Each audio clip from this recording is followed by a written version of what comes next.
Are you guilty of making these camera sins?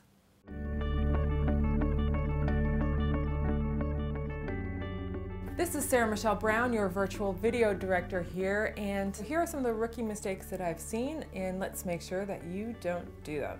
Number one, make sure that the camera is eye level or slightly higher. You don't want it to be too much higher because then you start to have to look up at the camera and it looks a little wackadoo. So yes, camera height, it's pleasing to the eyes. We're not looking up at you. We're not looking down at you.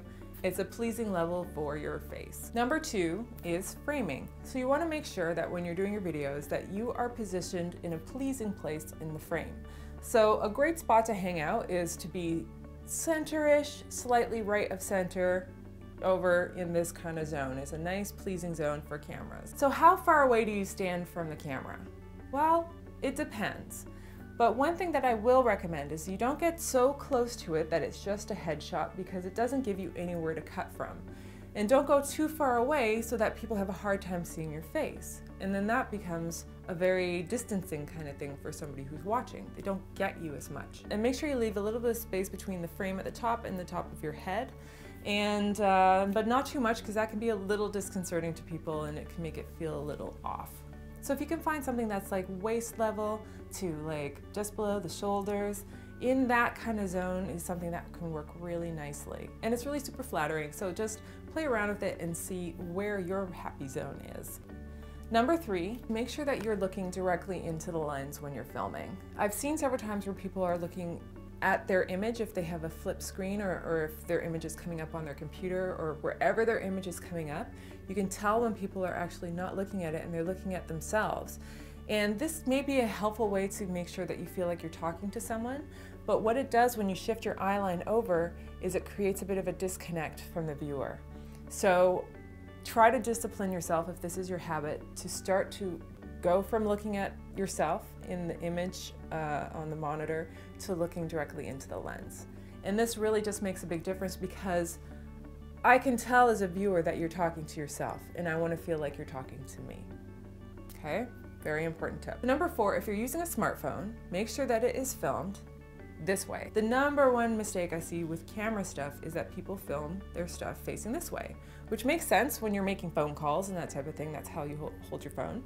But when you're filming videos, you want to orient it so that it's facing this way. And that way, when you're uploading your video to YouTube or Vimeo, it'll fill up the whole screen as opposed to just being a strip, a strip of video. And it takes your videos from feeling like a home movie to feeling a little more profesh. Tip number five, make sure that you have a steady way to mount this camera.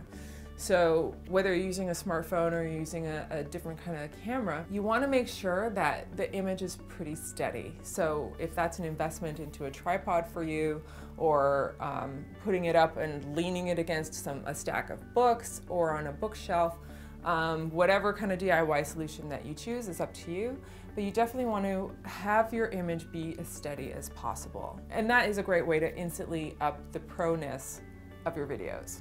Okay, so I hope that you've gotten a lot out of this video today, and make sure that you review these beautiful tips that I'm giving you to help make sure that your videos feel a little more profesh as far as your camera work is concerned. So when you're shooting your next video and you have been guilty of making these camera sins in the past, it's okay. Just go ahead and make those adjustments and start to bring your videos to a little more of a pro feeling. And now it's time for you to take action. I want you to head on down to the comments below and I want you to let me know which of these camera sins that you have been guilty of.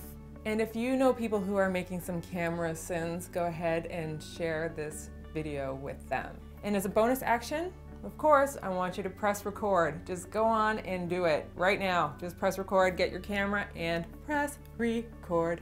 Do it. I said so. This is Sarah Michelle Brown, your virtual video director here, signing off, and I just want to say, dream up.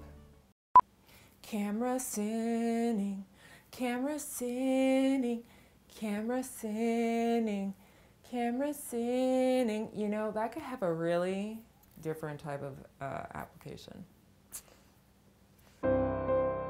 Leave a comment below to join the on-camera revolution.